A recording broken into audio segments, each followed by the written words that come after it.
بسم اللہ الرحمن الرحیم۔ السلام علیکم۔ میں اپنے تمام دیکھنے والوں کو اپنے چینل بیسک اسلام میں خوش آمدید کہتا ہوں۔ ایک انسان جب مسلمان ہونے کا دعویٰ کرتا ہے تو اس کے اوپر سب سے پہلے جو چیز اللہ تعالیٰ نے فرض کی ہے وہ نماز ہے۔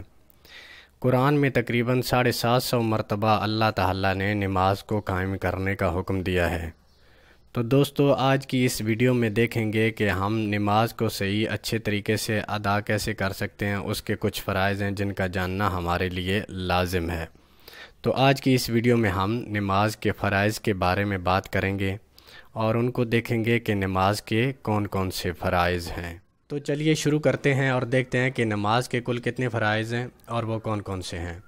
نماز کے 13 فرائض ہیں، جن میں سب سے پہلا فرض یہ ہے کہ بدن کا پاک ہونا، اور نماز کا دوسرا فرض ہے کپڑوں کا پاک ہونا۔ نماز کا تیسرا فرض ہے جگہ کا پاک ہونا۔ نماز کا چوتھا فرض یہ ہے ستر کا چھپانا۔ ایک مرد اپنی ناف سے لے کر اپنے گھٹنوں تک اور ایک عورت اپنی ہتھیلیوں اور پاؤں اور چہرے کے علاوہ باقی سارے جسم کو ڈھانپے گی، تب بھی وہ نماز ادا کر پائیں گے۔ اور نماز کا پانچواں فرض یہ ہے کہ نماز کا وقت ہونا۔ جس ٹائم کی نماز بھی آپ پڑھ رہے ہیں اس کا ایک مخصوص وقت اللہ تعالیٰ نے مقرر کیا ہے، اس وقت کے دوران ہی اس نماز کا پڑھنا یہ بھی نماز کے فرائض میں شامل ہے۔ اور نماز کا چھٹا فرض یہ ہے کہ قبلہ رخ ہونا، یعنی کہ آپ کعبے کی طرف منہ کر کے ہی نماز کو ادا کر سکتے ہیں۔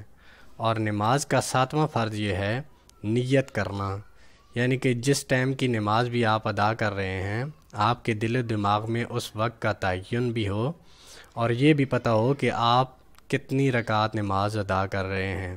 ان ساری چیزوں کی نیت کرنا یہ بھی نماز کا فرض ہے۔ اور نماز کا 8واں فرض یہ ہے کہ تکبیر تحریمہ کہنا، یعنی کہ جب آپ نیت کرتے ہیں تو اس کے بعد اپنے کانوں تک ہاتھ اٹھا کر اللہ اکبر کہنا یہ بھی نماز کے فرائض میں شامل ہے۔ نماز کا 9واں فرض یہ ہے کہ قیام کرنا۔ نماز کا 10واں فرض یہ ہے قرات کرنا، یعنی کہ قرآن کا کچھ حصہ پڑھنا، یہ بھی نماز کے فرائض میں شامل ہے۔ اور نماز کا 11واں فرض یہ ہے کہ رکوع کرنا۔ نماز کا 12واں فرض یہ ہے کہ ہر رکعت میں 2 سجدے کرنا۔ اور نماز کا 13واں فرض یہ ہے کہ قعدہ، یعنی کہ آخر میں تشہد کی مقدار بیٹھنا۔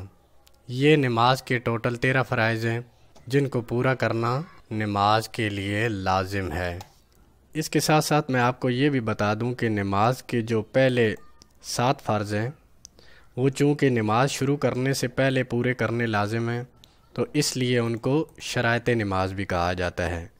یہ جو پہلے 7 فرض ہیں ان کو ہم دوسرے لفظوں میں نماز کی شرائط بھی کہہ سکتے ہیں جن کو پورا کرنا لازمی ہے۔ اور نماز کے جو آخری 6 فرض ہیں وہ چونکہ نماز کے اندر ہیں، نماز کے رکن ہیں، تو اس لیے ان کو ارکان نماز بھی کہا جاتا ہے۔ آخری 6 فرض کو ہم ارکان نماز بھی کہہ سکتے ہیں۔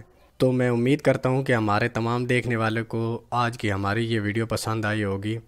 تو اس کے ساتھ میری ایک چھوٹی سی گزارش ہے کہ یار ہماری یہ ویڈیو لائک بھی کر دیں اور اس کے ساتھ اس کو شیئر بھی کریں اور ہمارے چینل کو سبسکرائب بھی کر لیں۔ اللہ حافظ۔